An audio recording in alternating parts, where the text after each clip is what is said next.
Forming a company and putting $4,000 enough for every American to live legally in Europe. You can structure yourself in a way that you're completely tax-free. We are getting 200K a month profit. Why would you go to a tax consultant who knows 99% of one country, but I know 90% of most countries? Of course, you can move to Puerto Rico, for example, but they have to live there for half a year, and that's not attractive for many people. They want to leave because the conditions get worse and worse, and in other countries they're just better. Have you ever wondered how to finally live a good life with your family without global borders and without paying any taxes? But how to actually do it? Today we have Christoph with us. He has visited 195 countries on the planet, and he is the leading global tax expert for small business owners. You shouldn't be too dependent on a single country. Even a very good country with good living conditions can turn sour after an election, for example. Like, which country would I go to and what would be the steps there to get started? Well, I always said I invested in this walnut plantation in Georgia, in a little vineyard in Argentina. Just put 50,000 euros down in a holding company in Liechtenstein, now already valued 600,000. Doing extreme travel and still scaling a successful business. Now I want to really inspire families that they can go on this lifestyle as well.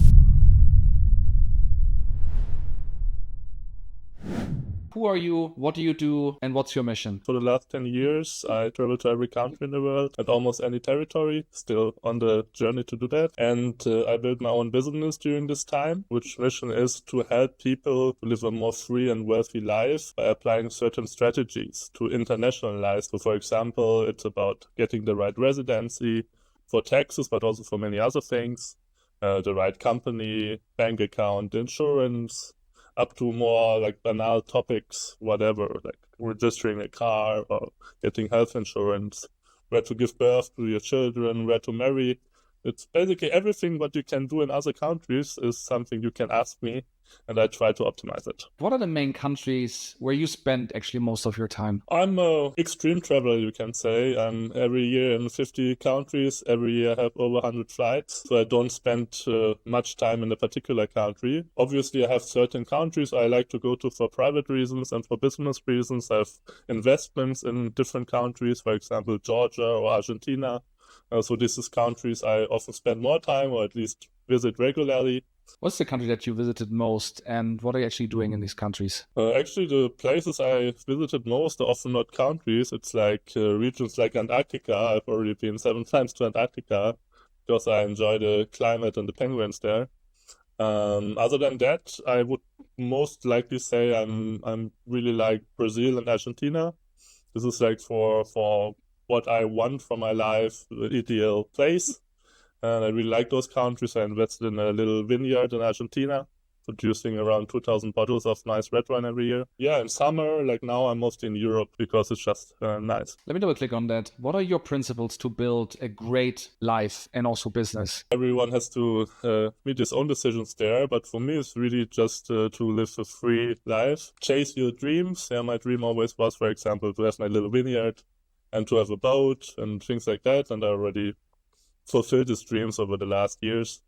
And I really had this dream to visit basically every place in the world, every remote and autonomous inhabited place. I'm just missing now like 10, 15 territories. And when I'm done with that at the end of the year, next year probably, I can settle down a bit more. Yeah, settling down doesn't mean for me live full-time in one place, just to decelerate traveling a bit.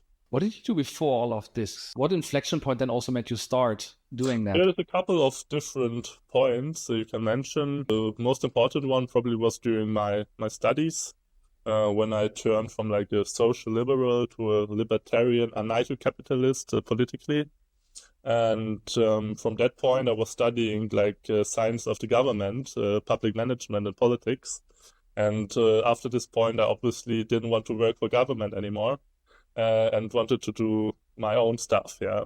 So I still completed the bachelor's degree, but in the meantime, for over 2 years, I did nothing more for uni, not learning much, but reading lots of books. I think I read 200 books about self-development and business, psychology, biographies, and so on in 2 years.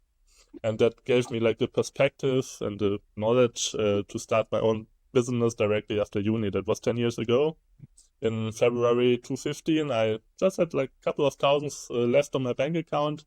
and I really had to work now to start. I bought a one-way ticket to Mexico, and just started my blog there. And it took a while to take off, but over time, I mean, in the beginning, I was just working like as a backpacker in hostels. Everyone wanted to party. I had to sit down and write my articles. But slowly and slowly, the business progressed. Now it's a very successful business with over 10 employees, and I have enough time to travel still, yeah. Let's talk about moving away. Why do people want to move? And what are like the use cases to move away? I mean, there's so many different motivations. There is positive motivations. People just see a better future for them in other countries, better environment, business-minded people, nice weather. Many things like this, and of course also negative motivations. They just don't like it anymore in their home country. They see it declining in political, economical, or other ways, and that's a big deal, especially in Western Europe at the moment. So many people want to leave. I mean, many people from other countries want to come to Western Europe, but it's mostly not the people who bring value to the societies, but rather take it. And those people who bring value to the societies often decide to leave because the conditions get worse and worse, and in other countries they're just better. And of course, it's always a compromise. You give up certain privileges maybe, but you win other privileges, and those privileges are often more important, like paying less tax and having a generally more free life without this paternalism by government. Yeah, one thing I heard that you recommend in general US LLCs for your clients, especially the ones outside the US. Why? And then also many of our people actually in the community are in the US. Can they also benefit, or should they also go for LLC? American always a difficult topic. We have good knowledge on Americans, but they are very limited on what they can do because it's basically the only country in the world, except one other, Eritrea, which taxes their citizens on worldwide income based on citizenship. So yeah, as a German, I can just leave Germany and then I'm out of the tax system. But Americans can do that. They have to renounce their citizenship in order to profit from all these advantages. And of course, there's a couple of other opportunities for Americans, but generally it's quite hard for them to optimize taxes in this way we do. When I started my work in 2015, we still had all these offshore tax havens, in the Caribbean and the Seychelles, whatever. And 2 years later, I think 2017, we had the Panama Papers. These big leaks, and all the EU and other countries really pushed down hard on it, thousands of regulations. And basically, I mean, you can still form companies there, but it's not really worth it anymore. And we have still a very bad reputation in those countries, and not much advantages. And the US still is a tax haven for non-US residents and citizens. So you can still have a completely tax-free, accounting-free, anonymous company there, but don't lack the recognition. You have a good reputation. You can easily invoice your clients everywhere in the world. You get proper banking accounts. You even get loans and credit cards and many other advantages. And it's comparatively cheap. For example, you pay maybe 5 times less than the Dubai company, which is also quite popular at the moment, mostly due to hype.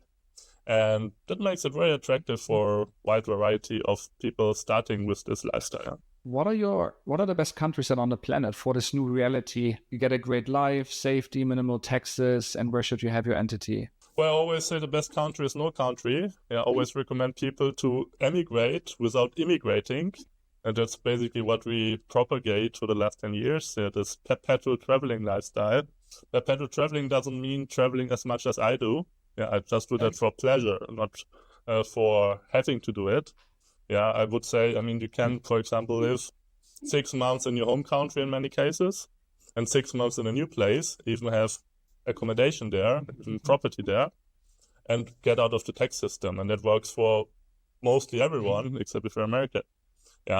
So choosing 2, maybe 3 countries where you live permanently is enough to have these advantages. Of course, if you want to live full term in one single country, that's also possible.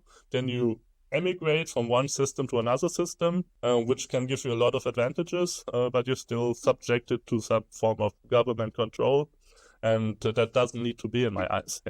But of course, for some people, or for the majority of people, actually, that's the right way to go. And there's still many attractive countries around the world, still, I would say, around 50 countries, where you can structure yourself in a way that you're completely tax-free. and enjoy many other advantages. Yeah. What about the usual ones? People always want to go to the US, live in the US, California, Florida, Texas, New York, but then also Spain, Italy. It's what I hear from the Americans where they want to live. Then Bali, I hear. Dubai, I hear. Costa Rica, I hear. The rich live in Monaco. Mm-hmm. What's your Yeah, take I on mean, that? it really depends on the people. Yeah, I'm more specialized on like little on freelancers, small entrepreneurs, people living off their assets as a trader and something like that. And the typical immigration countries are not that interesting. They're more interesting for employed people. Sometimes I have employees as well which have some money from like selling the house or so, and want to live in another country. But these typical countries like US, Canada, Australia, New Zealand don't play a big role in our consultings. Mostly we have clients from there, entrepreneurs from there trying to get away as well, because this is very highly regulated and taxed societies. So our countries are rather often developing countries, for example, Paraguay or Thailand or Georgia and many other countries like this. They're very popular because they make immigration easy. It's not too hard to legally emigrate to those countries. They often have favorable tax and other conditions. Yeah.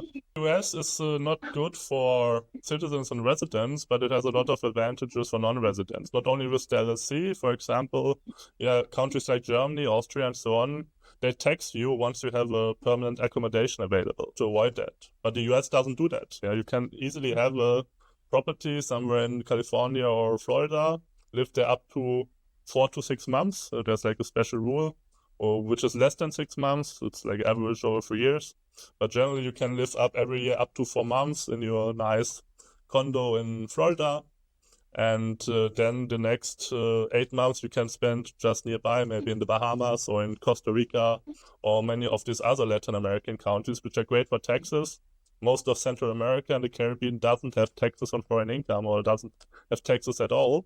So there's nice countries 1, 2, 3 hours flight away from the US, where you can easily settle and do business in the US. Yeah. In this case, would I need to get like an L1 visa or any type of visa? Lifestyle generally don't need a visa at all. You can, I mean, it really depends on your business, what you do locally. So in most cases, a normal B1, B2 visa should be fine. Of course, an E2 visa might be beneficial if you really need some kind of work permit. But I mean, it comes also with social security numbers, right? And then you're taxable in the country. You're not taxable by having a social security number or an item. Yeah, it's just a number.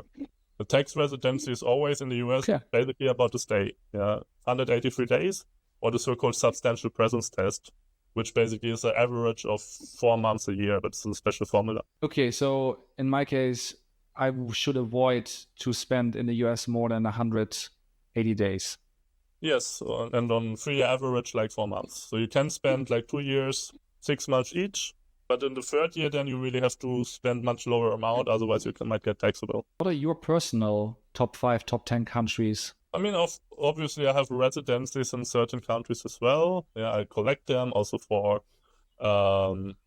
testing them.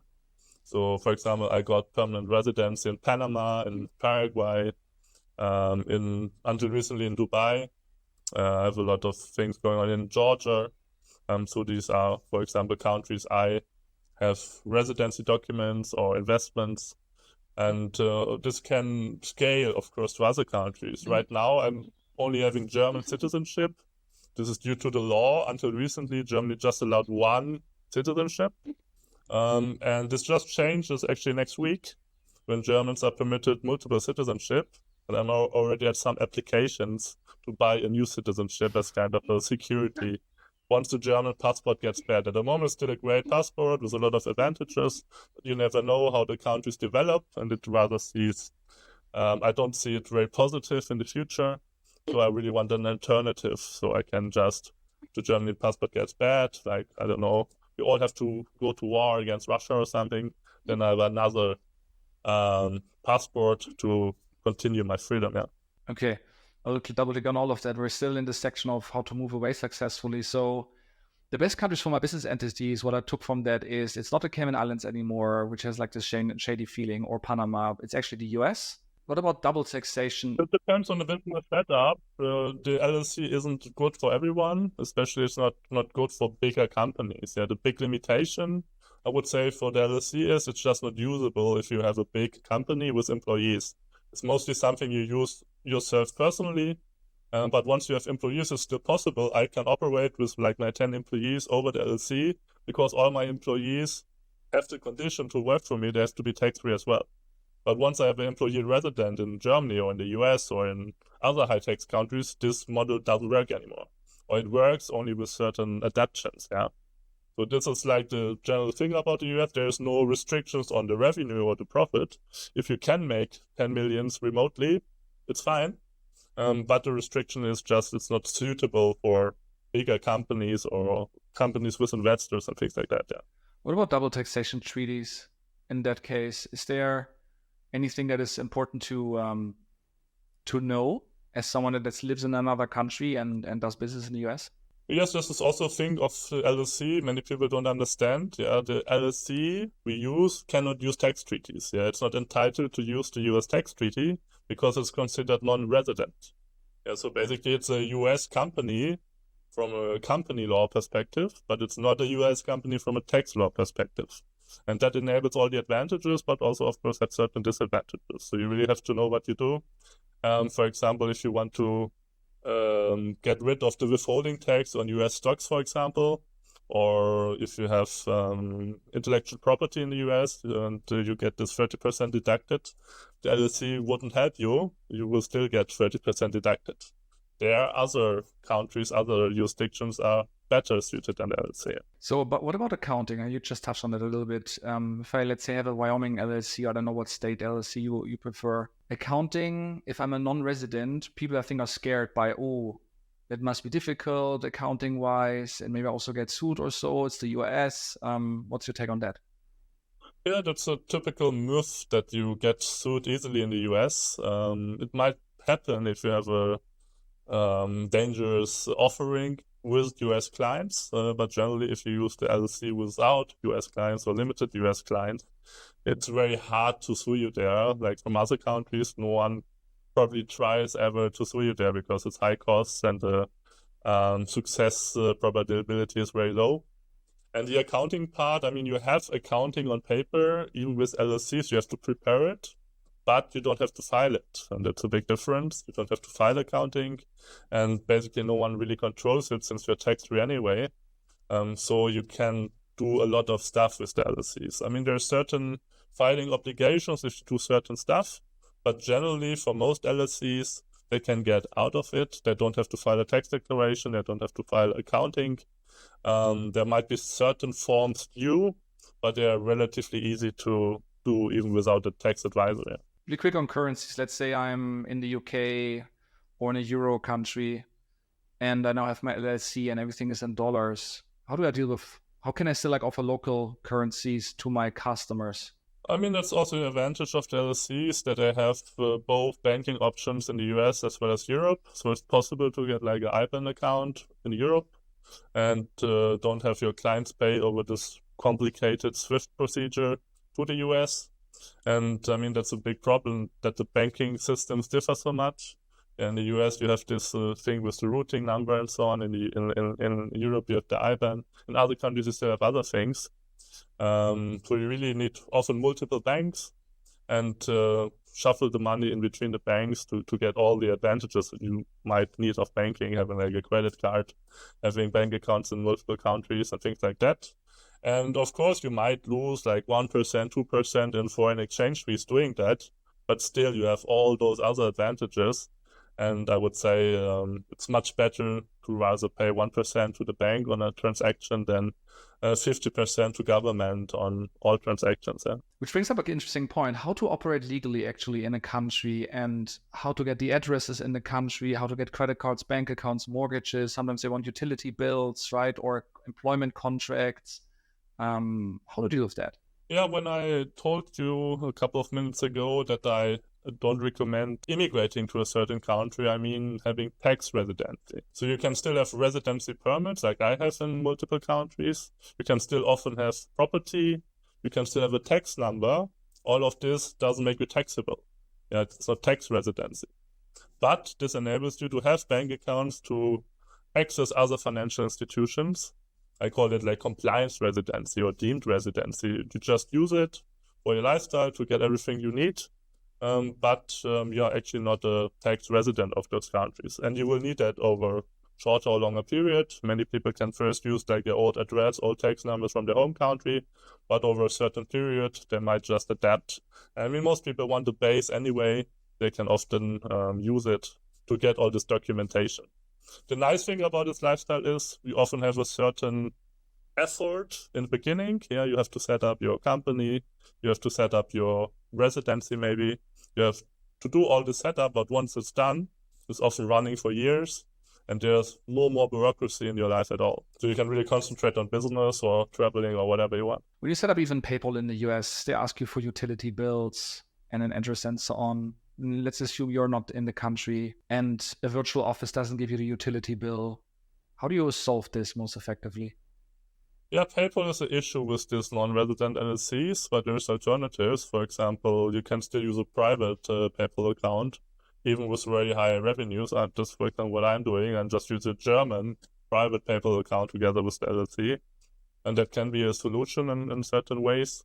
You can get a US PayPal account, and you have to get like an ITIN, a personal tax number, get a residential address, and so on. That's still all possible because, like I said, a residential address in the US doesn't make you taxable. If you really want to use PayPal or have to use PayPal, it's still possible to get it, but it's a bit harder. So often for people who are very PayPal dependent, it's better again to use another jurisdiction.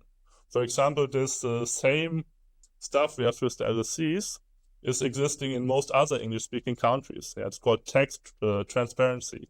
So basically, the LLC is not taxed because it just works like this. The partner of the LLC, the member of the LLC, is taxed where he is living. So if he lives in a tax-free country or not a country at all, he will be tax-free on the share of his LLC. And the same exists, for example, in the UK. You can have a limited liability partnership in the UK. Exactly same principle. If you are living tax-free, you can use the company tax-free. And that exists in Ireland, in Singapore, in New Zealand, basically in all English-speaking countries. The only thing is they're often more expensive, have accounting, which make them more unattractive than the LLC solution. What about transferring money between entities or countries? I know in Germany, for example, we have the 12.5K threshold, banking flex, potentially payments to countries that are on certain lists. Stripe PayPal can also sometimes freeze funds. Like how to operate safely with my money across countries. Yeah, I mean, it really depends where you send the money to. Yeah, often it can be wise to go over certain wire transfer providers. If you like wire to more dubious countries, of course, you shouldn't wire to sanctioned countries or blacklisted countries. That can often be a big issue. So you really have to get a good setup, often of multiple banks, both privately and on the business side, in order to circumvent this. But I mean, most people operate in rather legal countries. They mostly have their clients from high tax countries, and that makes it relatively easy to do that. Yeah. So let's assume now I make some money, have a few 100K or millions laying around. Where do I save it then? Which country? On a bank account? Switzerland? On a depot at ETFs, crypto, bonds? What do I do? I mean, there's so many different investment strategies you can use. Obviously, I don't recommend putting your money on the bank. I myself, I never have more than 10K on my bank account at the end of the month, because I immediately channel it to buying crypto with it, and with crypto is a bit higher, then I often reinvest in other things like private equity. I'm mostly a private equity guy. I buy company shares in working companies, which have very big value gain potential, and hope for dividends flowing after some point. Yeah, for example, I invested in this walnut plantation in Georgia. It's the largest in the country nowadays. I'm a key shareholder of this project, and they have nice dividends flowing, or in different resources companies have this winery in Argentina. That's all like private equity investments. It's not for everyone because it's very like long term, and you often have to wait 10 years until the first money flows, but I'm still young.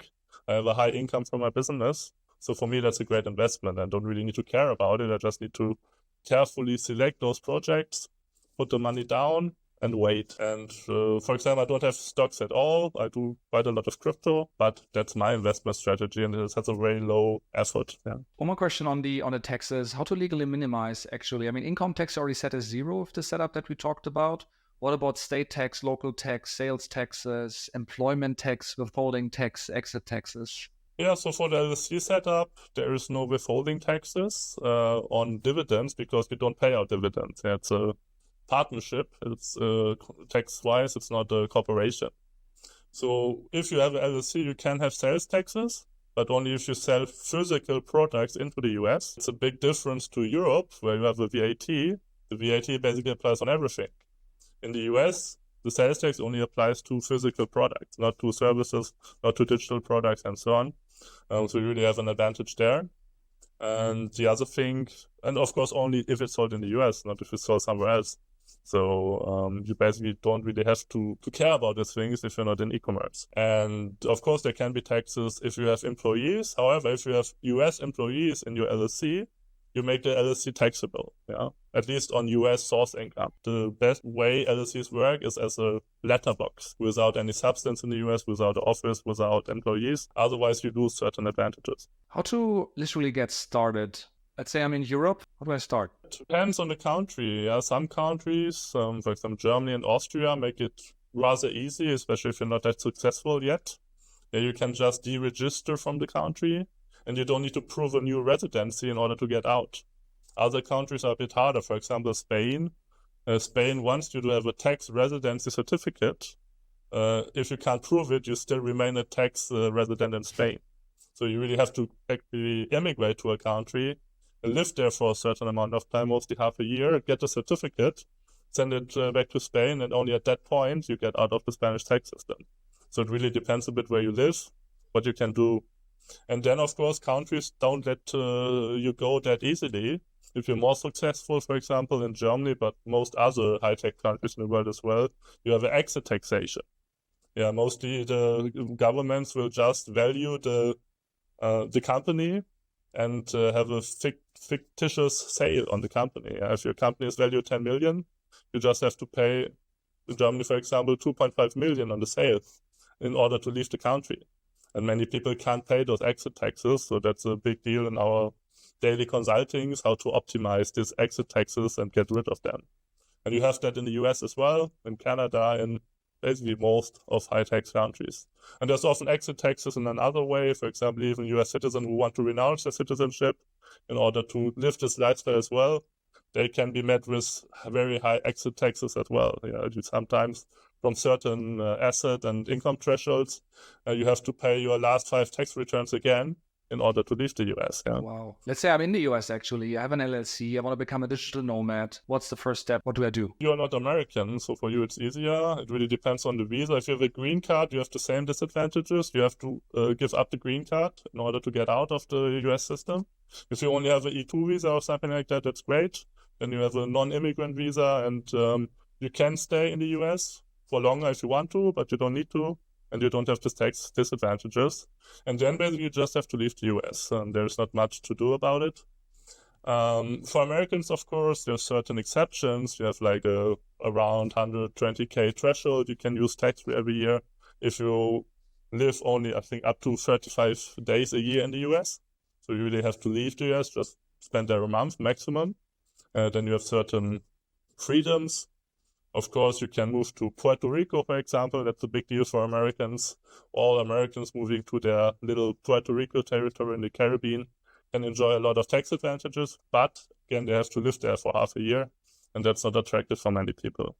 There's other solutions for Americans, but those are the main ones. Yeah.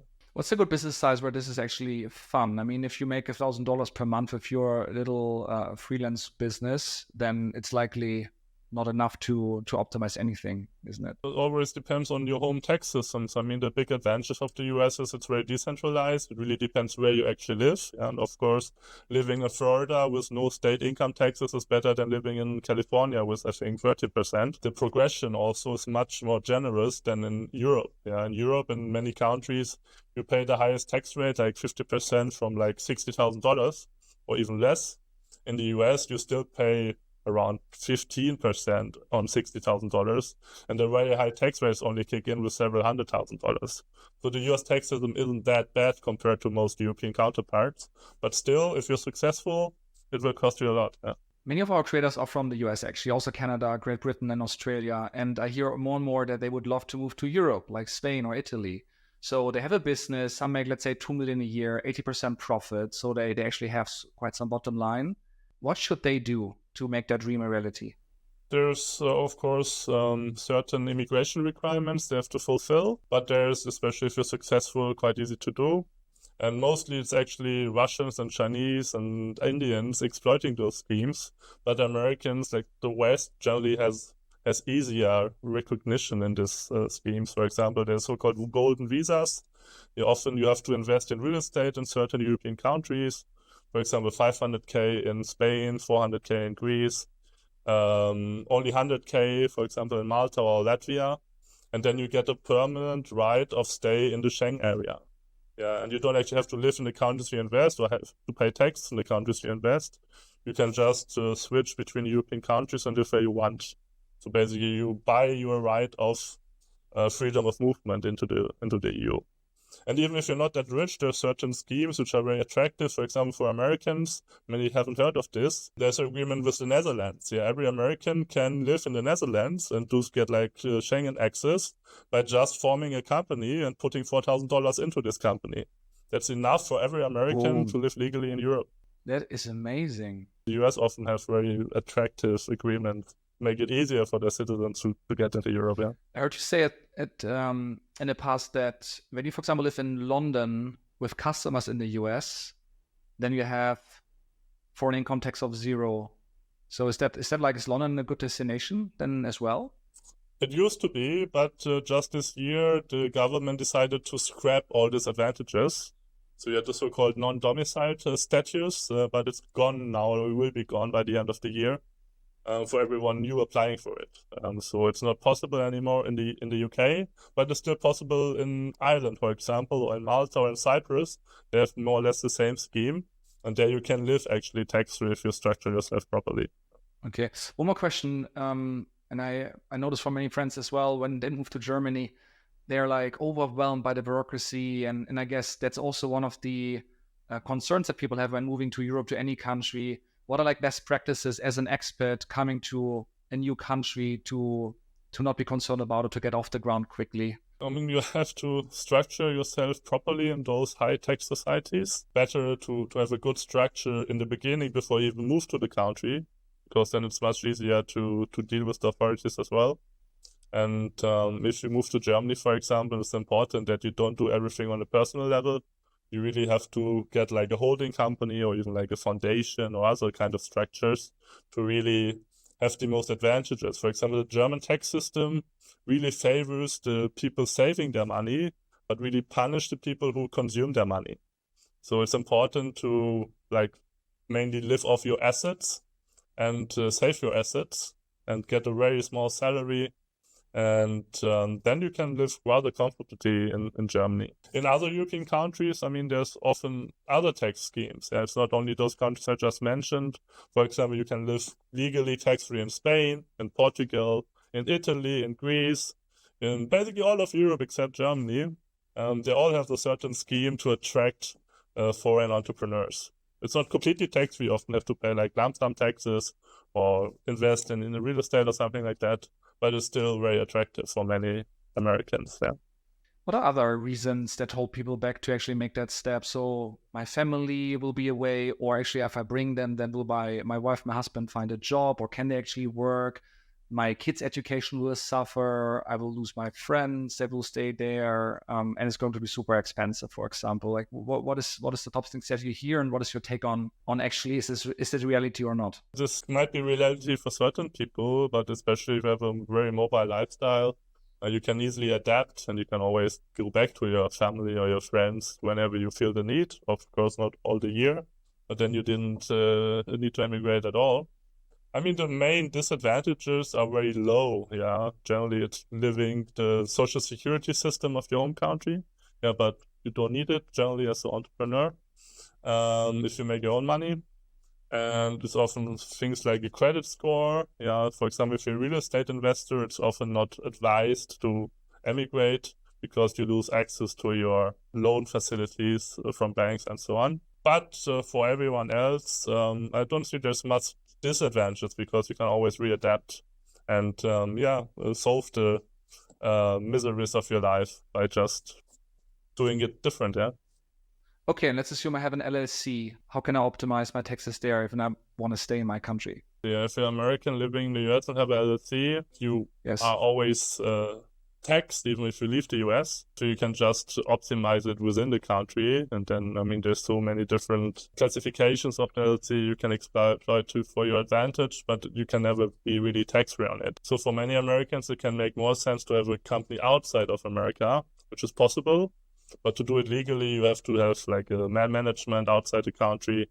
You often have to get employees outside the country to use the lower corporate tax rates in other countries. So it's possible, but generally you need some kind of digital business and higher profits, I would say at least 100, 200K in order to take advantage of that. And real quick, what would I do then? Like which country would I go to and what would be the steps there to get started? But mostly countries would have a tax treaty with the US, but still have low taxes. Yeah, obviously tax havens with zero tax don't have a tax treaty, but there's many European countries, for example, Malta, 5% corporate tax.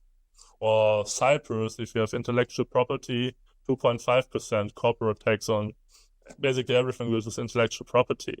And you can legally have your company there, pay this little tax rate, and it will be actually recognized by the US because there's a tax treaty if you have like a local director or employee or something like that. Yeah.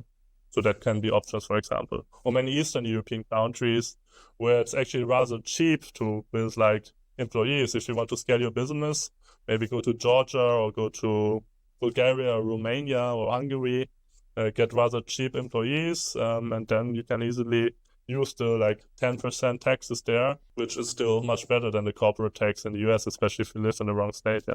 What's a wrong state? What's a good state? Yeah, I mean, a good state is a state without any income or corporate taxes on a state level. And the bad state is one with very high taxes on that. And I mean, some states even have extra taxes, like on transactions and from a certain value, certain threshold, and so on. So generally, good states is Florida, Wyoming, Delaware, and bad states is something like California, for example. Yeah. I hear more and more that the summer is too hot here in Texas or Florida, and in Europe we say, or especially in Germany, winters are too cold. I need to go somewhere. So how do I set this up most effectively if I want to have, let's say, two destinations, a winter house somewhere or a summer house? What do I do with visa, with company setups to finally have peace of mind? Yeah, I mean, for Americans, it can be really worthwhile to get a second home somewhere in Latin America, for example, because there's also a path to citizenship. Yeah, so like small investment into real estate can bring you residency, permanent residency. And after already 2, 3, 4 years, you can actually get the new citizenship, and those passports aren't that bad. They're a bit worse than the US passport, but still pretty good. And then, of course, Americans can always consider to renounce American citizenship and then really get out of the tax system and start to live tax-free, especially if they live in Latin America, where most countries are tax-free on foreign income. So that can be something to think about. Of course, it's a big decision to give up your citizenship you're born in, and most people don't want to do that, but other people want to. So this is a consideration to make. Of course, most people are just happy living in the warm with certain tax advantages. For example, this threshold, like this around 120K a year, they can have tax-free under certain circumstances, and they just go to Panama or Costa Rica or Uruguay or whatever countries because they're rather close to the US. And you don't have to fly around half the world to visit family. Yeah. And what do you do? I heard you love spending time over summer in Antarctica. You already said you're there multiple times. What's the background here? I love to travel to many different areas. Like I said, I've been to every country in the world, and I really enjoy extreme and remote regions like Antarctica. So I often go there in the Austria summer, and a lot in the US as well, since we have a business there on registering and administrating LLCs. But often the US doesn't make that so easy. Yeah, for example, I was banned almost 5 years from entering the US because I visited certain blacklisted countries. Yeah, there's a list of 8 countries. If you've been there, you cannot enter the US. On the ESTA, you have to apply for a visa. Yeah, and I've been to all those countries like North Korea, Syria, Yemen, Somalia, and so on. So sometimes it can be a big issue to actually enter the US. Yeah. Crazy. One more question on this. Global employment is now more important than ever post-COVID. So let's just say I want to employ internationally, and you already said that all your team members are stateless, so not even a citizen of any country. Well, what's the best practice to employ? And of course, there are companies like remote.com and Deal and so on. How to employ, how to pay them. We are not stateless. Yeah, we all have citizenships. They're all Germans or German speaking, but they don't have a tax residency. Yeah, that's the point. So there's always an option, of course, if you want to work with nomads. If not, you can use this providers you mentioned. They're mostly limited to 18 months.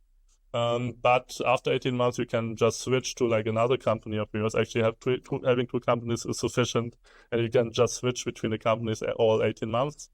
Of course, you can always have an office and employees in the country you want to, even in the US or Germany or wherever.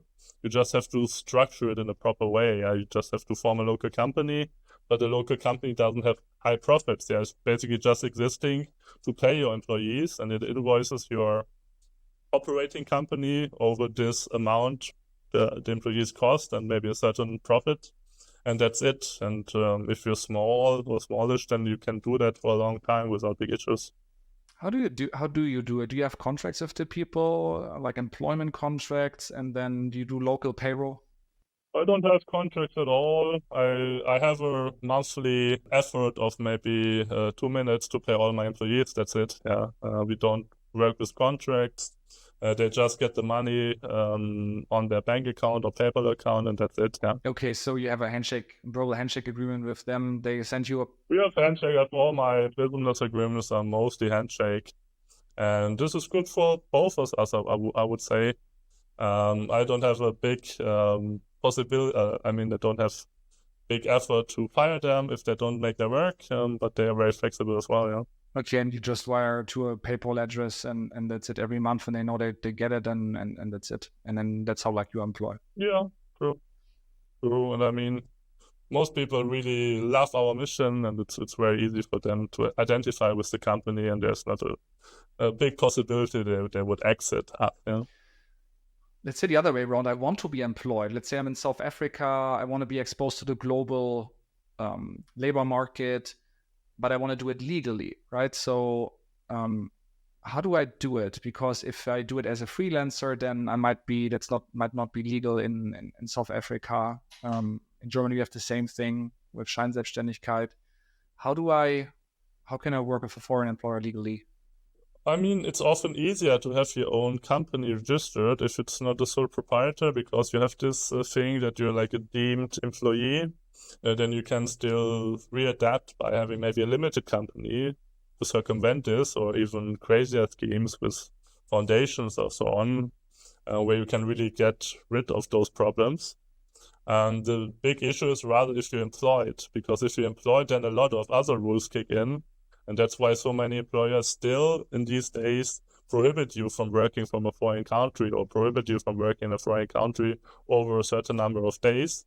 So actually, it's much easier to actually be self-employed, and then you have only like this issues like deemed employment, and you can easily get out of that by leaving your country, having no tax residency, because it's mostly due to social security. If you're not liable to social security anymore, then you don't have these problems.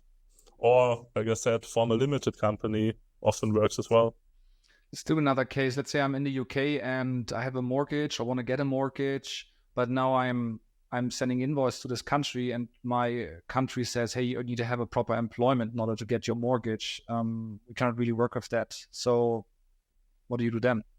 Yeah, of course, there's an issue I already mentioned with the mortgage. It also depends on the residency, of course, but also on being employed is much better than self-employed. Yeah, most banks rather want the employee getting 5,000 a month than the entrepreneur getting 50,000 a month. That's how they work. And of course, then you have to do your legal stuff right, being a remote employee. That's really country dependent, yeah, where you live. If you live full-time in a single country, it's probably the easiest things to do. But once you switch countries more and more often, it gets really complicated from a framework of international tax law, yeah?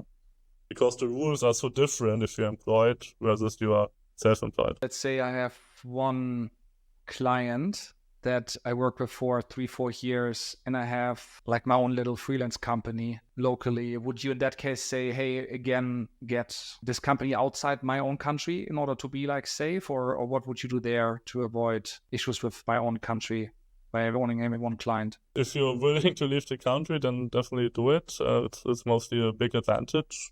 If you have to stay, there's always solutions around. Like I said, there's so many structures in every country you can exploit to your advantage. It's just the thing that most people don't know about it or don't think it's suitable for them, although it is, yeah.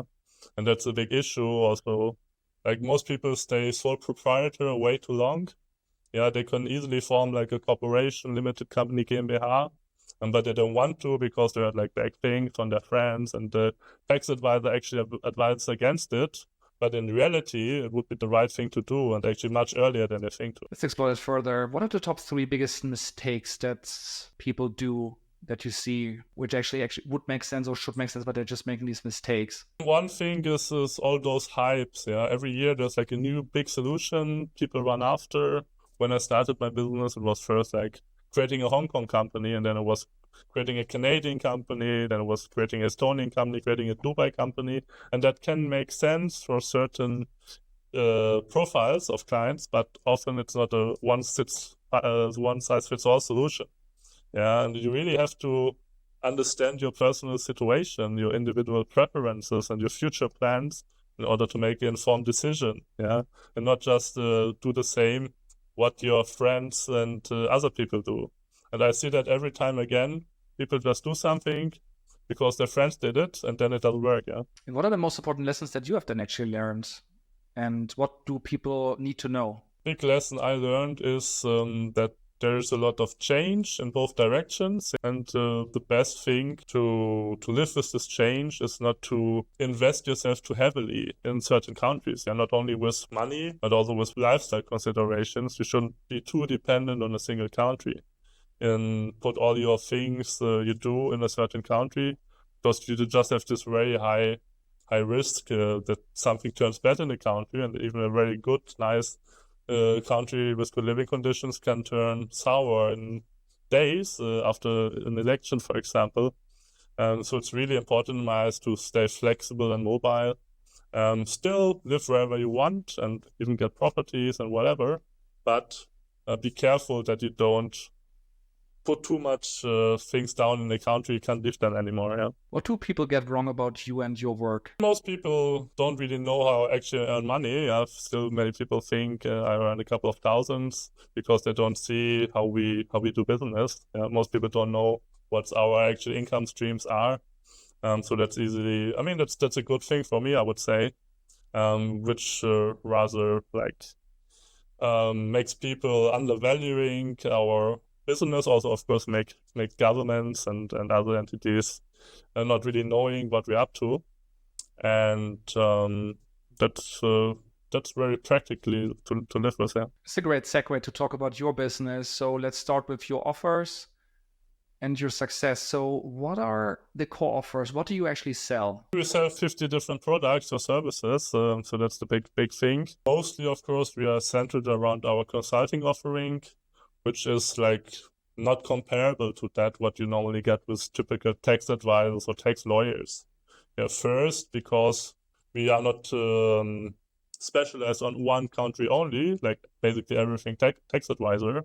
We are specialized on every country in the world. I always say, like a tax specialist lawyer knows 99% of one country and 1% of the other countries, yeah. But I know 90% of most countries, and for the rest of the 10%, I got my specialist tax advisors who actually implement the setups, fund the companies, and so on. And the other thing is the holistic perspective. Yeah, we just don't know about taxes. We do all this other stuff, immigration and company, bank account, insurance, investment, everything you can optimize internationally. So it's a very holistic approach. It's so-called flag theory. Yeah, flag is just, for example, the residency, company, bank account, and so on. So these are two big differences, and we have different consultings. Consulting calls with me. I do a lot of consultings on Telegram just by voice message because that's more efficient. And then that's actually our main business. We have the corporate services. Yeah, we form and maintain and administer and help with all these LLCs, for example, and other jurisdictions. We have services, for example, how to get a second or first driving license and have negotiated own insurances. Yeah, that's a big deal because many insurances won't pay anymore if you're outside your home country, but we just negotiated our own plans for our community, for example. So this is just one part of many offerings we have. Yeah. Where does it start price-wise on the low end, and where does it end on the high end? Well, it's obviously much more expensive now than when I started. When I started out 10 years ago, my consulting costed $50. Now with increasing knowledge and experience, it's around $2,000. I have the nice price, 1984. Yeah, after the novel of George Orwell, 1984 euros is the price for my consulting. With my employees who do the consulting is half. And for this voice messenger consulting, it actually starts for free for a couple of questions. So if anyone needs to evaluate their setup, just have a short question about what to do, they can just write me on Telegram and get a qualified answer, and then pay a little, like from $500 already, to have a more detailed answer on that. So I would say it's rather low cost to get started, because most tax lawyers with a similar expertise, they will probably charge 5 times, 10 times. Who's your ideal client then? And also, what problem are you truly solving for them if I were to interview them? Well, I always have the analogy that we are basically a family office for people who can't afford a family office, yeah? So all those rich families and big corporations have their own army of lawyers and advisors, and that's basically what we do for smaller entrepreneurs. So I always said we specialize on people doing around 100 to 500K a year. Of course, sometimes I have clients who have a multi-million business. Sometimes I have even unemployed people or pensioners just getting $1,000 a month. Yeah, so we really try to be open for everyone, and we can help everyone. I'm convinced that basically everyone on Earth can optimize their situation. If it's not saving taxes, it can still be having a bank account in another country where your government cannot seize the money so easily, or get another residency just as a kind of protection when the Third World War starts, so things like that. So there's always something people can do to optimize their situation. And we have a really, really open approach, and we try to help everyone. Of course, sometimes it's not possible. We cannot do magic, but mostly it's very rewarding for the people, and they save 100 times in taxes in many cases. Yeah. What's your software tool stack that you use to operate effectively in your business? There's not much about software, I would say. We do very little software-specific things. We mostly use standard things like a lot of Telegram, for example. All our communication with the team and many clients is via Telegram, and that can be quite practical if you do it right. It's a great tool. Otherwise, we mostly just use Google products, and we don't really use CRM systems, for example. It might be beneficial. I know most businesses do that, but I always said I want to avoid it because it takes a lot of time actually to do it right. Yeah. What year did you launch the business as is in the current setup of offers? The business was launched in 2015, so we operate almost for a decade now. But in the beginning, it was, of course, a very simple offering, mostly consulting. And then we extended it to other services and products. Now even have a dedicated employee for corporations. So every day, basically, we speak with new lawyers or people who are offering a great service for our clients and extend the offering. Yeah? For example, we just got a very nice deal on driver's licenses in Georgia. Yeah, nowadays in Germany, for example, getting a driver's license, if you want to learn to drive, is like $5,000, very expensive, very highly inflated. And you can just fly over to Georgia and do the driving license for like $300, and it's internationally recognized. So we really try to like broaden our offering, not so much to earn money. We don't earn much on commissions on like a $300 driver's license, but people see this offering, searching for it, and then they see all our other products and services and say, oh, that's very interesting. And we have so many people just getting to us randomly, reading a bit on the blogs, seeing some YouTube videos, and hey, oh, I never thought about these options. Let me do that as well. Let's talk about success. How many total paying clients do you have then today in total, and how many new clients come in a typical month? I mean, it's very hard to track because we don't have like a few big paying single clients. We have a lot of we have a lot of volatility, you can say. Every day I have 50 to 100 requests. And of course, that's not all paying clients, but it can get over time. So I would say last month we had around 120 consultings, and most often that led to additional income through company formation. Then, of course, we have this corporate services with a lot of clients, and that gives basically a yearly recurring income, pretty secure. Of course, we have around 10% people liquidating a company, but it's more enough coming after. So basically on this recurring payment, I have a very nice, nice things to not to sleep on, but I can pay all the employees from that. All the running costs are basically paid by that, and everything else is extra into my own pockets. And that makes it not very risky to do this kind of business. How much? And of course, we have digital product and all that stuff, but this is not much in like a total percentage. It's a nice additional income, but it's not that much. How much is the recurring part of the total revenue today? Pretty high. It's almost 70 to 80%, I would say. And then to finally like set this straight, because in the beginning you said people think you make like a few $1,000s a month. Like, where are you in a typical month? Well, what's the range? Well, at the moment, we are getting into almost 200K a month, 200K in profit. Revenue is even a bit higher, but I still have very low operating costs. Mostly due to also the setup with the employees. There's no taxes or social security to pay. They're all tax-free, and they get good salaries. I would say I pay rather high salaries for this kind of jobs, but still I save a lot of money on that. What's the margin? And people say sometimes they have a net 80, net 90% business. So that would be profit out of the revenue. It sounds like a net 90 business then. Yes, it is. I mean, we have a high operating cost because of this corporate services.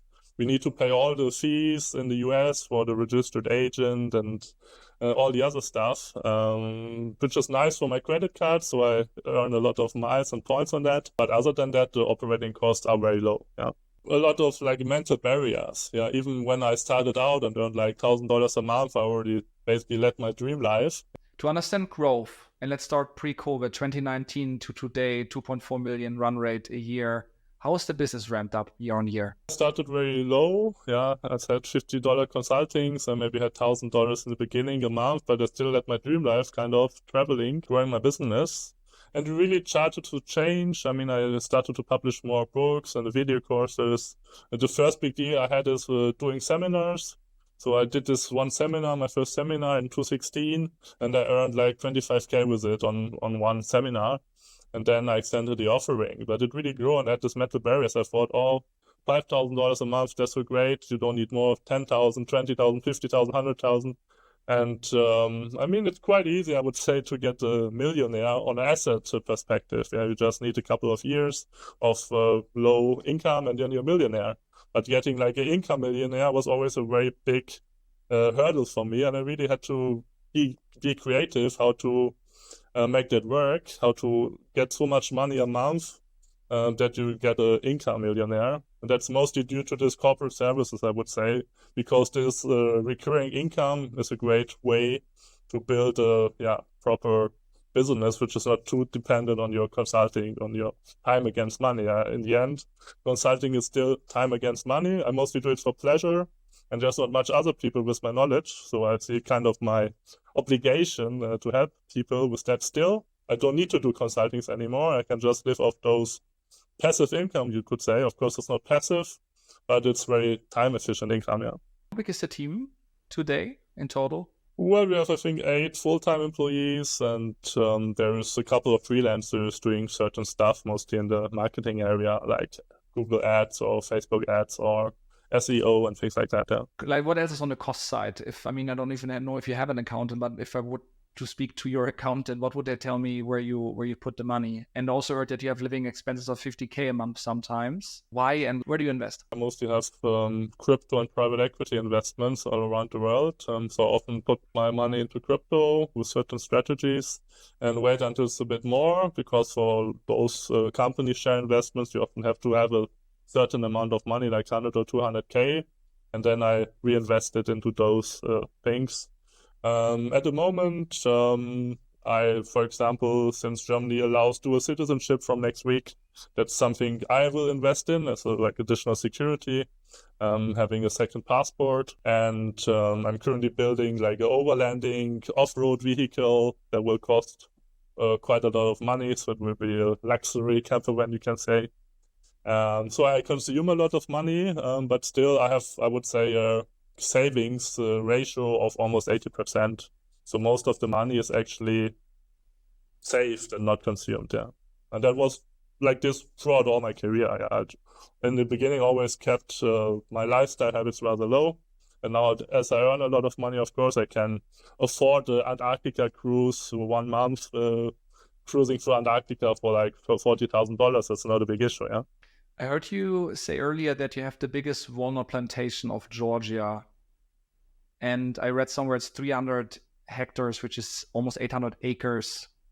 What's the background here? Well, it's a project with a good friend and business partner. He's a trader since he's very young. We met like in 2016, and I first recommended him to go to Malta to save taxes on his trading. And he didn't really like Malta, and after a year, he went to Georgia.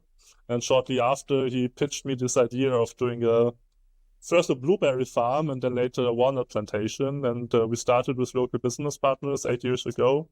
And the project developed very well. And since both of us got successful in the other areas, he was crypto trading, me with my business. We had more capital to put into it. So it grew much larger than we ever expected. And now it's the biggest plantation in the country, and we are very well connected, and already eye other possibilities in the agricultural sector. I still didn't make money with it because we put so much money in there, there's so much loans to pay back. But if that's all done in 1-2 years, it will probably be a massive dividend extra every year. Yeah. Let's talk about other dividends. I also heard you invested into a fluorite mine in the Black Forest. What's the deal here? Yeah, that's probably one of my best investments from an equity perspective. I just put 50,000 euros down in a holding company in Liechtenstein.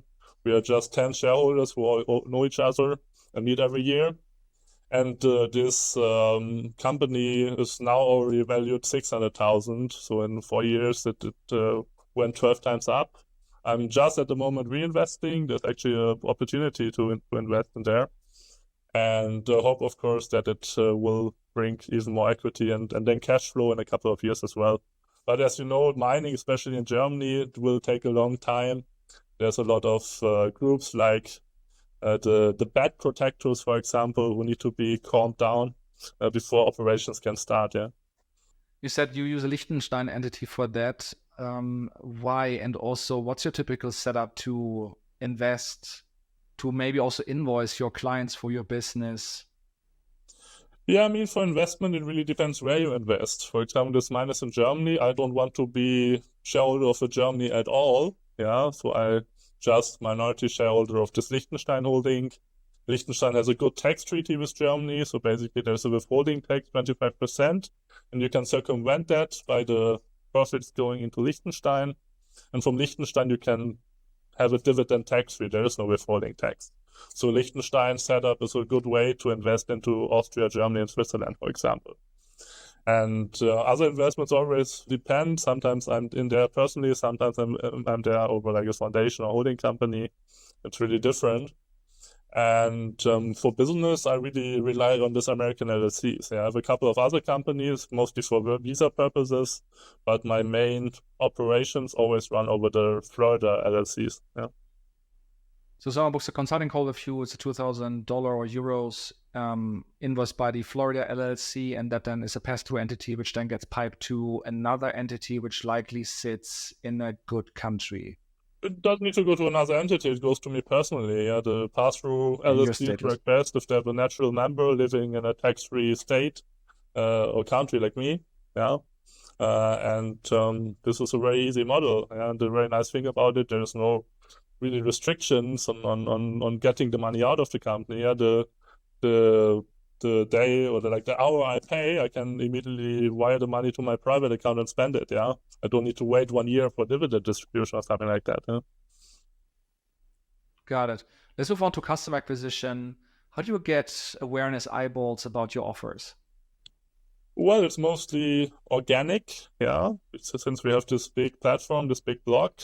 But we have, and of course, it's nice to have an English podcast with you now, a big priority on the German market. Yeah, German speakers still over 100 millions, and they have a lot of issues in Germany, also in Austria and Switzerland, and want to leave those countries to optimize their offerings. So my priority was always Germany and will be the German market still. We have an English blog for over 6 years now, and we got clients from there, but it's a minority. It's maybe 10% international, mostly Scandinavians, UK, some Canadians, Australians, New Zealand, other countries all around the world.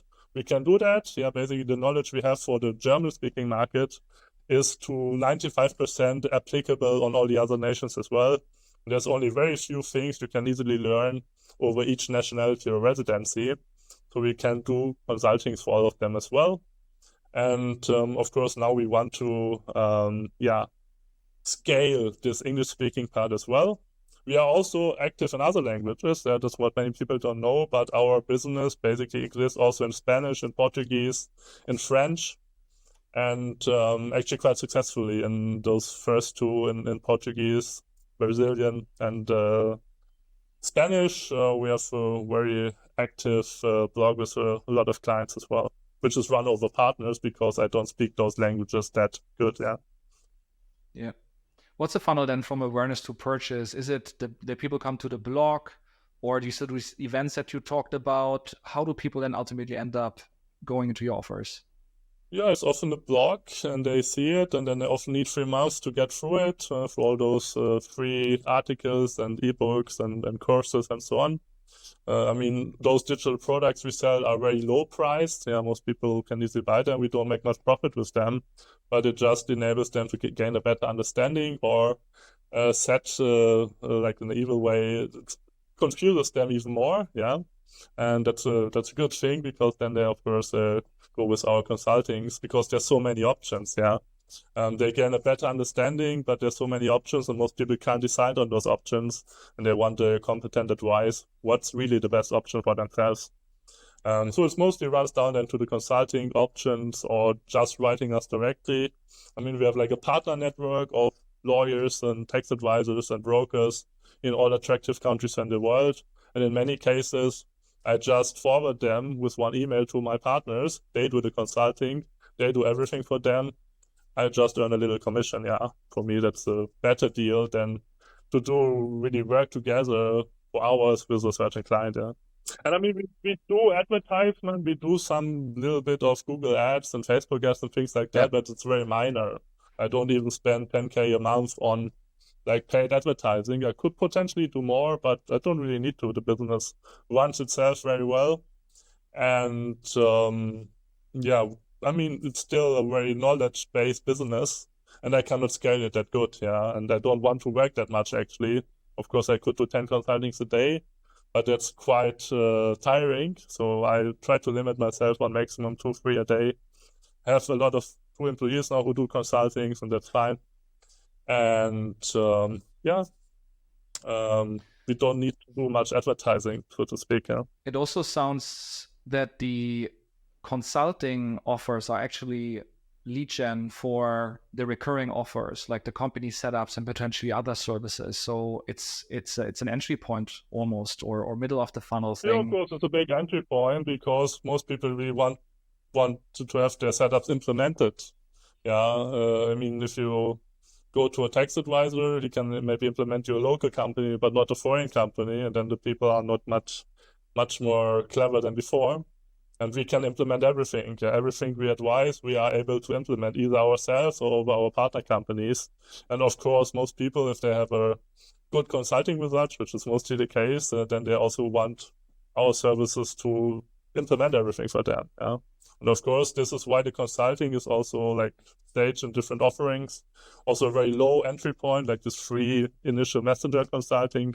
So people can just evaluate their setup. They maybe discuss with other lawyers. And if it's good, even if it's good, make it maybe with us. And if it's bad, get a consulting and make something better. Yeah. What's your secret then to grow and convert your audience? Secret. Well, I always didn't like do the usual stuff, I would say, the usual stuff of the marketing world. I see it a lot with all this online coaching. My clients do. Yeah, they all have these things with the setter and the closer and things like that. I always avoided that. Yeah, I actually never had any acquisition call at all in my life. Yeah, and I don't really want to hire someone to do sales because I think our offering is so strong. We can communicate it in such a strong way that we don't need it. Yeah. And now we get like 100 requests a day and we cannot really process them anyway. So I often say it's often good to go against popular opinion and just do your own stuff with the business. If I would hear on many people who advise me this and that, I would probably be bankrupt right now. But like a bit idiosyncratic way of doing business and marketing really works. And also have, I mean, this is very important, this very provocative and polarizing approach. Yeah, we really blend in ideology into our business, and this is working very well. Yeah, many people probably don't understand it, but why would you go to a tax consultant who loves the government? Yeah, which most tax consultants do, and here they know this guy hates the government. He hates paying taxes. I mean, that's much more credible, right? If you really want to save taxes. So this like blending of ideology and good advice is very beneficial. Oh. Smart. Let's talk about the future. What strategy will enable you to triple the business in the next 12 months? So going from 200K to 600K a month.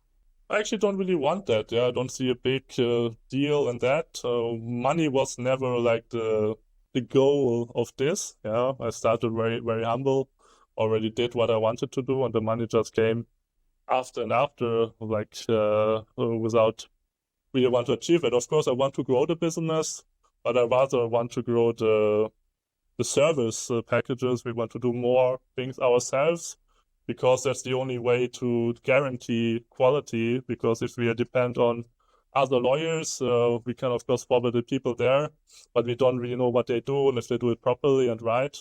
So we just want to extend our services, get the quality. And for me, it's like a rewarding thing to see people getting out of the system, living more freely. And that's for me much more important than the money. And for me, myself, also important to actually get more time than more money. Yeah. So the last 2 years, the business grew, but I tried to get myself out of most of the operations, outsource them to good employees. So at the moment, I just work for this money around 3-4 hours a day, including consultings, sometimes more if there's a lot of like demand. But I try to optimize my time and not so much my money, and concentrate on other things, growing the business, but also my personal interest. Yeah. To get more people out of the system and to get the word out, what do you think is the biggest potential marketing channel for you to drive that growth and awareness? Yeah, I mean, there's a lot of new things popping up in social media. For example, we tried some TikTok, and that wasn't so great. But if we probably try another strategy, we can reach a lot of young people. I mean, that's the future. And actually, the nice thing is many young people are much open politically and philosophically and with their lifestyles to these options than older people. Yeah, I mean, we already have 90-year-old clients as well. We have children below 18 who read our blog and even contact us. Yeah, nowadays there's many kids with 14 who actually have running businesses quite well because they're so aware of the digital world, but they're very restricted in what they can do. Yeah, if they're not 18, they cannot do basically anything, but there are certain solutions in that as well. So we really try to reach new customers.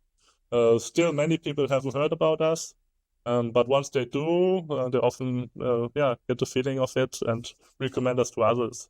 So this is a big thing, of course, these recommendations. And that's why I'm very active on doing interviews like this as well. At the moment, almost every day I have a podcast interview, something like that. And I enjoy talking about our offerings, our businesses, my lifestyle, and try to inspire others to do the same.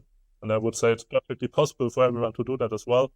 Nowadays, in the digital age, there's so much opportunities, and of course the beginning can be quite hard and daunting, like I experienced myself, but you don't need too much money to start. Yeah, even like $2,000 on the bank account I had back then 10 years ago is enough. Maybe you need a bit more with family. Also, that's a big thing. Yeah, family doesn't need to stop you from doing this. I didn't talk about personal things right now, but I also have a partner with an 8-year-old son. We're together for 2 years and is still working managing personal relationships, even with a child, and all this travel and all this business as well. Yeah.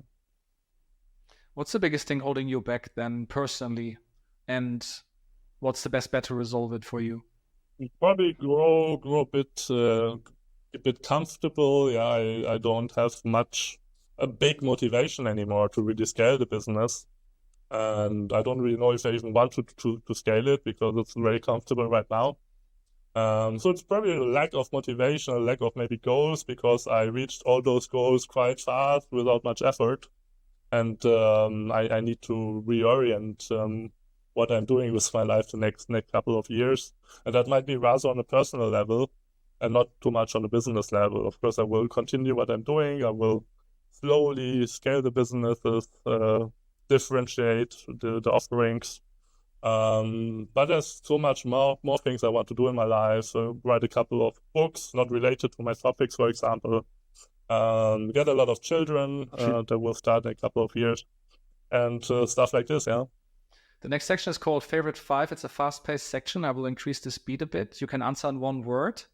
Let's go. What's your favorite business book? One really helped me. It was The Perfect MBA.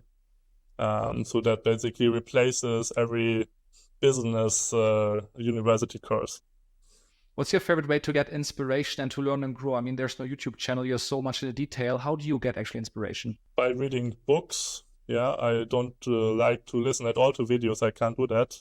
What's the favorite person that you are studying, your role model? I'm inspired a lot by Richard Branson. I read his book, Losing My Virginity, before I started my business, and he really inspired me. He also has a very broad offer, a lot of companies in different areas, and that's kind of what I try to imitate as well in the next couple of years. What's your favorite online tool for building your company? Actually, Telegram, I would say, because it really helps me to be efficient. There's some great stuff like auto-translate voice messages to text, actually block voice messages, so you can be much more efficient with your clients than with other messaging apps. Yeah. What's your favorite event or conference that you have attended or would love to attend? Well, there is my own conference every year I do over my birthday. Heuermann, it's called. 150 people from my closer circle, and we do it in another country every year. And it's always a great way to connect with friends and acquaintances. Yeah. What's your favorite city or place that you would love to move to at some point? Well, I don't really want to move to a single place or country. I want to stay mobile, but I really enjoy Buenos Aires, for example, in Argentina. It's one of my favorite big cities in the world. Yeah. Personal section is also a quick one. How many hours then do you work per week? This is very different. Yeah, sometimes it can be 80 hours. Sometimes it can be no hours at all. Sometimes I'm even a week without any internet. That's not great for business, but it works. I can outsource most of the things, and I can actually work offline a lot. If I want to write a big article, I don't need internet at all. It's all in here. I don't even need to research. How many hours do you sleep per night? Also different, mostly 6 to 9 hours. And what's the situation? You said you have a partner and a kid, 8 years old, right? Yes. And what's your age? I'm 33 years old now, and we want to have own kids as well in the future, big family. Traveling around the world, yeah, that's something I want to do. I mean, I showed that all of this is possible, what I did, yeah, actually doing extreme travel and still scaling a successful business. Everyone told me it's not possible. You have to be in a fixed place, get an office, get proper employees, pay taxes, and only then you can have a higher profit. And now I want to really inspire families that they can go on this lifestyle as well, and that kids are not like a restriction doing this. Yeah. How does a typical day or week in your life look like? There's no typical work day or work week because every day is different. I change places every 2-3 days in many cases, and it really depends on the time zone, for example. But generally, it's working every morning, 2-3 hours, and then sometimes evenings, 2-3 hours. And during the daylight time, I'm mostly exploring the surroundings, having interviews, meeting with people, things like that. So generally, I don't work during the day, only in the early mornings and the late evenings. Yeah. One more question on that. How did you spend your COVID times? And also, how did you get internet wherever you were? Well, it was a great time for me. I really missed these times because I continued traveling during all of COVID, visited many countries, did a lot of COVID swabs in my nose. But other than that, had a great time. I think I didn't spend a single day in lockdown. In the beginning, I escaped to Mexico, and when they started a month later, I escaped to Sweden. Then when Sweden getting boring, I went to Croatia. I bought my boat. I have a catamaran. With the catamaran, we sailed away from the lockdowns, all the way from Croatia to Brazil. Had a great time on the boat. And then, like mid-2021, I started traveling again to many countries in Africa, for example, where COVID wasn't a big deal. So I really enjoyed my time during that time, and I mean that also shows there's always ways to get out of the system if you stay flexible and mobile. Yeah. How did you get internet on the boat, and how much money did you spend on that? In the beginning, there was this great plan from Google Fi. I got that quite early, and in the beginning, my phone bill was still like $1,000 a month with much less income I have now. But that enabled me to travel. Yes, it was a great stuff. And nowadays, you have so many different mobile plans, eSIMs, and so on, which give you internet all around the world for a rather low price. So that's not a big issue anymore. You have Starlink, of course. That's the big deal, enabling me doing all this Antarctica and Arctic cruises and so on. Until recently, 1-2 years ago, you basically didn't have any internet. So I couldn't really do that because being out of internet 2, 3, 4 weeks, exceptionally yes, but it will damage the business too much. Now it's actually great for business. On those cruises, you have a lot of time to actually concentrate, and you still have proper internet with Starlink, for example. We also have it on our boat. Yeah. And you have a Starlink in your pocket then, like in your luggage? Not yet. I mean, the technology develops, and I think pretty soon, in 2-3 years, there's micro devices you can actually put in your pocket there. Let's go into the advice section. If you were to lose everything today and have to do it all over again, how would you do it? Yeah, I probably would have the same success much faster because I just know how it works now, and I really didn't think how to get to earn money with this kind of business in the beginning. So I really concentrated too long on this consulting part, which was basically exchanging time against money, and really lacked the vision and the strategy, what you can do if you provide certain services, company formation services, for example, yourself. So even if I would lose everything, I'm pretty sure within a few weeks, I would, of course, I will need years to have this recurring revenue. But within a few weeks, I could live quite well off this again. Yeah, because there's always options to get into the business again, just making maybe prices lower than the competition, and then you don't earn that much money, but still you get a good offering. Yeah. What's the best piece of advice that you have ever received? Actually, that came from my dad. I'm still very grateful for him. He was always a freelancer in his life, didn't earn that much money, but he always told me, Christoph, let other people work for you. Yeah, he never had employees. He told me, let other people work for you. And I really tried to incorporate that in my business. Also not like having employees, but by having people recommending me and getting maybe a nice affiliate deal. And this is a very good principle, let other people do the work. Yeah. If you could go back in time and have a conversation with your 20-year-old self, what's the best piece of advice that you would give to your younger self? Well, I would say not being too perfectionist. I mean, I could have started all of this much earlier, but I was a bit perfectionist. I really wanted for a long time, also when running the business, to do the things myself. I really had an issue with giving consultings to my employees. In the beginning, actually, the first employee I had was my brother. So the business kind of stayed in the family. He was traveling with me a lot during COVID and picked up a lot of stuff during my consultings. Then at some point, he started own consultings. And only recently, like 1 year ago, I hired a new consultant, which is very knowledgeable, I know for a long time. But it really is sometimes hard if you have like a lot of expertise to trust on other people to bring that to your clients as well. I would say not too perfectionist and just do it is a good advice I would give myself. Yeah, then I could have done that much earlier. Final section, global trends. So now it's post-COVID, right? And people that never planned to leave their country can now live abroad. They can work from anywhere. What are the big opportunities that weren't possible before? How do you see everything changing? Yeah, I mean, there's always winners and losers of this development, and people who are mobile and flexible, they can take advantage of it. From a business perspective, also from an investment perspective, there will be a lot of losers. Those people who are dependent on a place, they can lose big, especially in the developed Western countries, which rather have a lot of challenges ahead of them. But if you work digitally, if you just can explore opportunities in the developing world, there's a lot of ways to get rich easily, yeah. If that's your focus, of course, there's other priorities in life of other people. And I mean, there's so many opportunities nowadays, but there's a lot of challenges as well. And you really need the perspective to navigate them.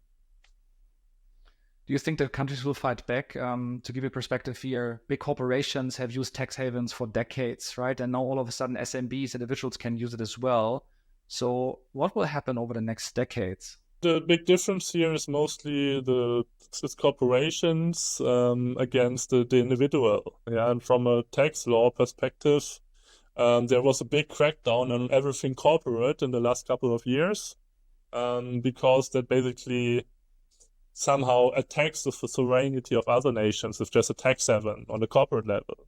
Although on a personal level, this sovereignty is much more nuanced. So it's very hard to try to prevent another country from collecting no income taxes, for example. Yeah, it's much easier to pressure them in avoiding having no corporate tax. But on a personal level, I think things won't change that quickly or at all. There might be like a harmonized worldwide corporate tax and VAT that can all come. But I don't think that will apply to the individual living in a certain country. There will always be loopholes, legal loopholes to exploit. And this area I'm working is rapidly changing. And every year there's less opportunities, but some new opportunities as well. So I don't really think we will have to avoid this kind of stuff we talked about today. Yeah. There was recently a CIA operative saying that he will leave the US before 2030 because he sees, based on information that he has, that the country is not going in the right direction. You have a conflict with China and the race going on. You have Russia also like being there as well. And they fight with all these small countries, right? Taiwan, the Ukraine. How do you see the future of the US? It really depends on politics, yeah, who's in charge.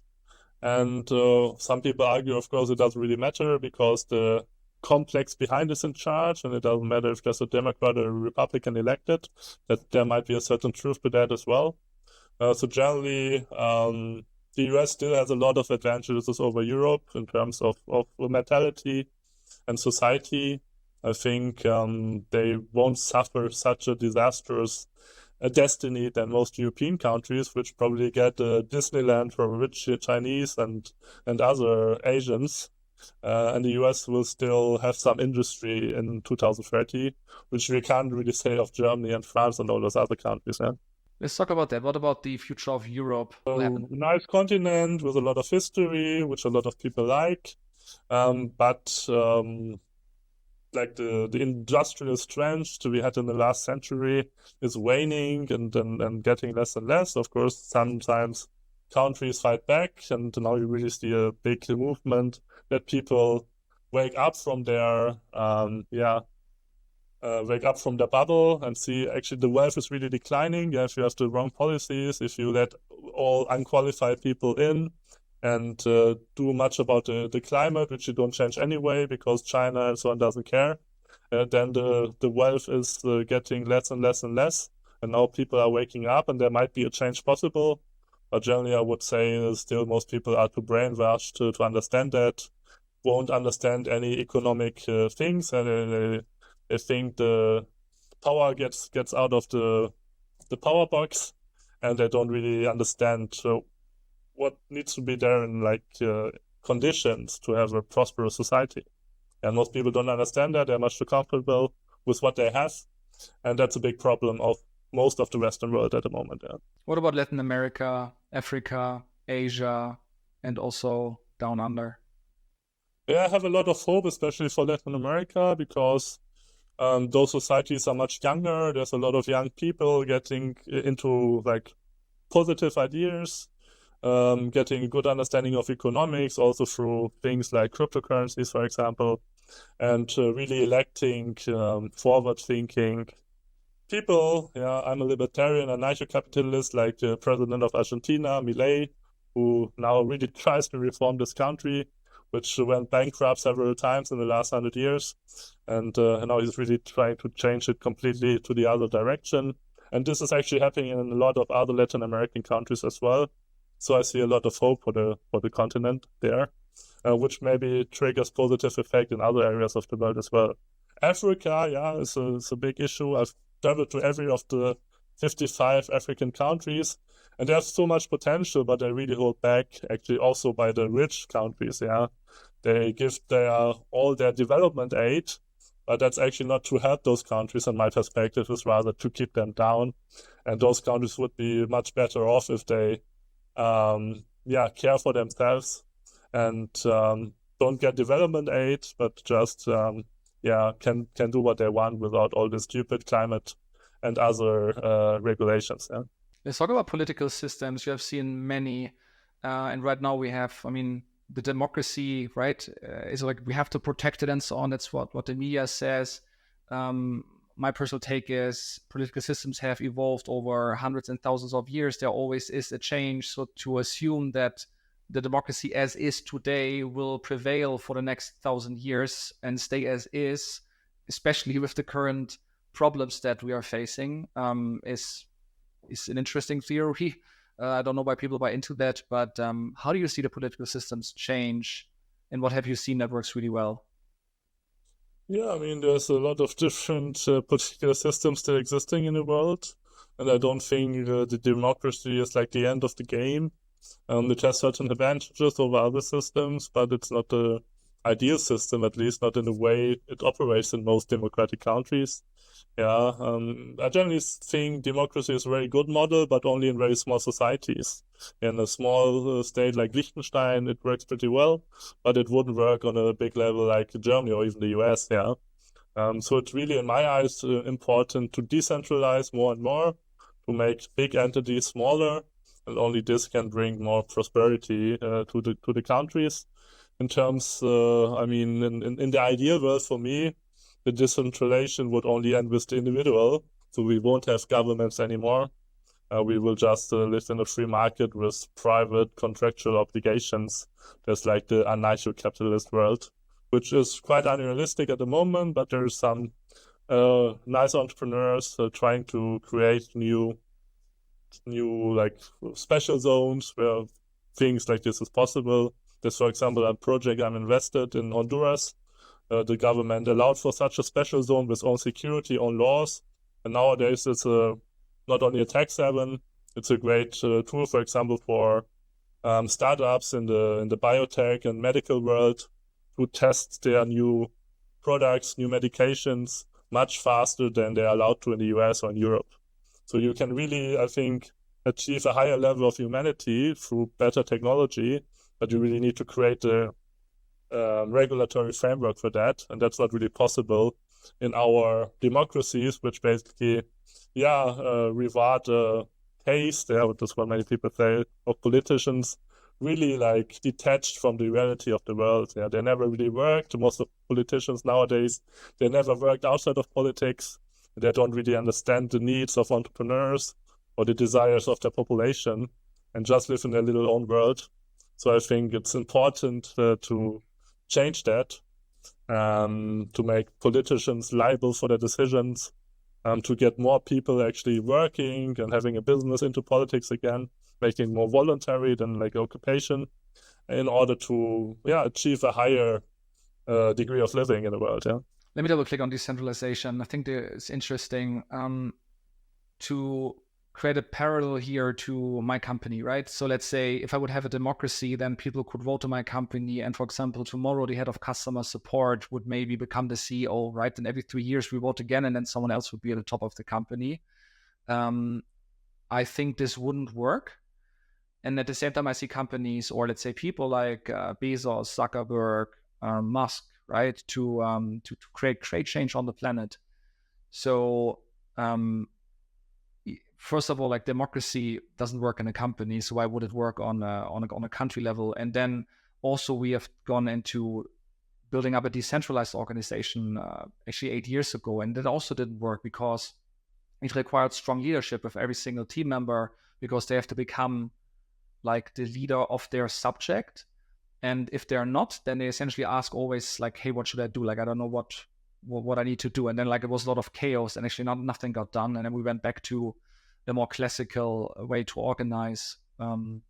So based on that, there's so many interesting learnings in an organization, which I think it's very sad to not see that countries with their systems are applying any of that to become effective and actually create good change. What do you think of that?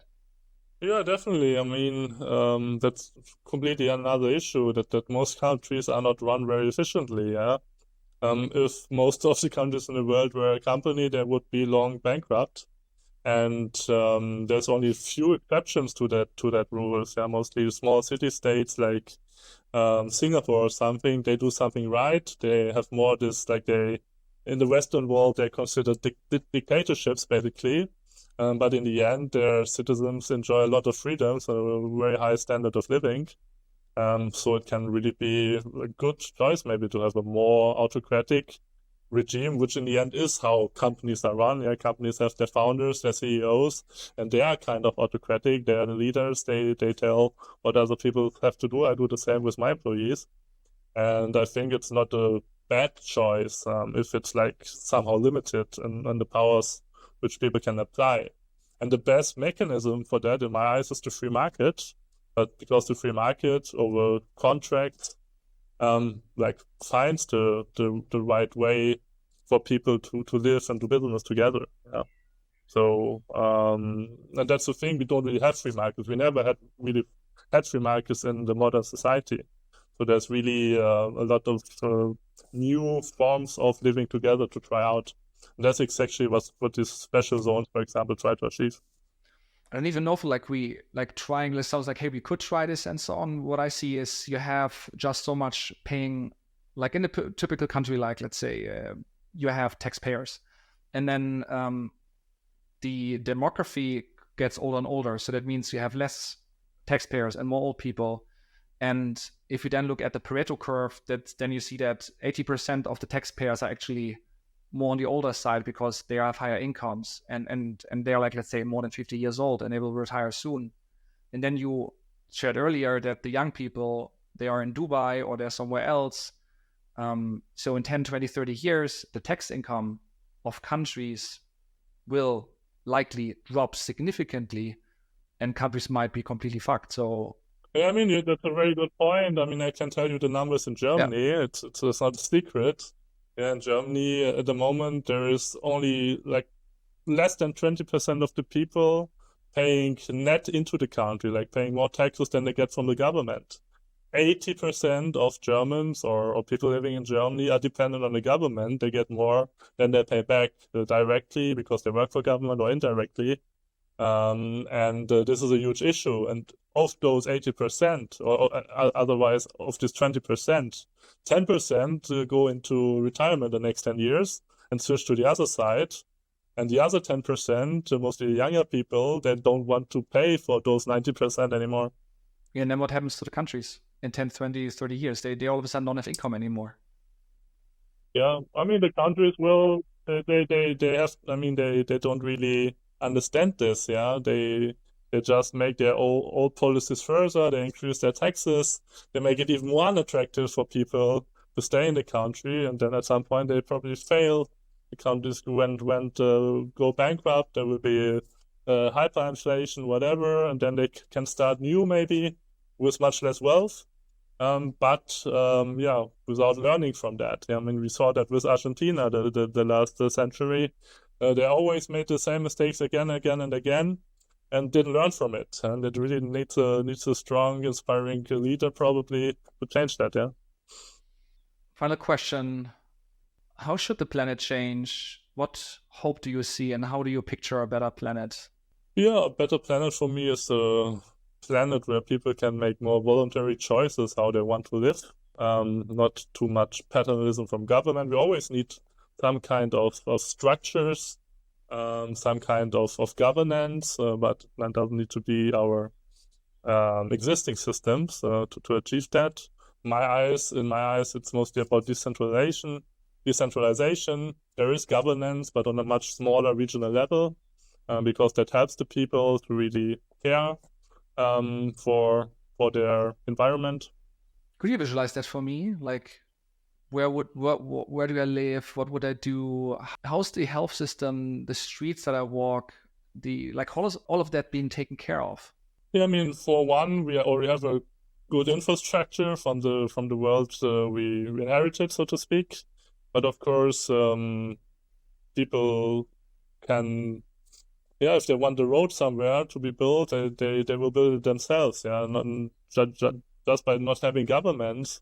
Of course, you can have either private companies seeing a profit in doing certain projects, or just a community just getting together voluntarily to create things. Yeah, there's always this dichotomy between markets and the government, but it completely forgets there's a third, yeah, the voluntary cooperation between people, that it can create a great strength, especially on a regional level. I mean, you see that in a lot of decentralized states, that they have much less problems than the higher centralized ones. The best example in Europe is Switzerland. Also, Switzerland rather declines in my eyes, but much slower than the neighboring countries, because they still have this very decentralized democratic system on the communal level. Yeah. Why do you think it works better? Yeah, I mean, we saw that even in ancient Greece, yeah, the word democracy actually doesn't come from the word for like the people. It actually comes from a word which describes the small town. Yeah, basically democracy meant you can see the town from the hill. Yeah, everything which you can see from the hill is the Deme, and only that unit is possible for democracy. So basically a village of maybe 10,000 people, you can still administer efficiently in a democratic way. Everything else is too big. And if it gets too big, then it fails. Yeah. So in my eyes, we need a world of 10,000 Liechtensteins in order to be more efficient and to have more freedom for the people. I mean, Germany is the best example historically. We had the like Holy Roman Empire, and that was like thousands of little states competing with each other. But that also was the best time for Germany, I would say, yeah, where all the big poets and writers and technologies were invented in Germany, because there was so much competition. Of course, sometimes there were wars as well, but those wars were not that devastating than we had later with like the big German Empire fighting against the Russians and the UK and so on. It was rather local, small wars without much devastation. So I really think the way to go forward is for smaller entities. Yeah. Thank you, Christoph. That was very exciting. Yeah, thank you for the nice questions.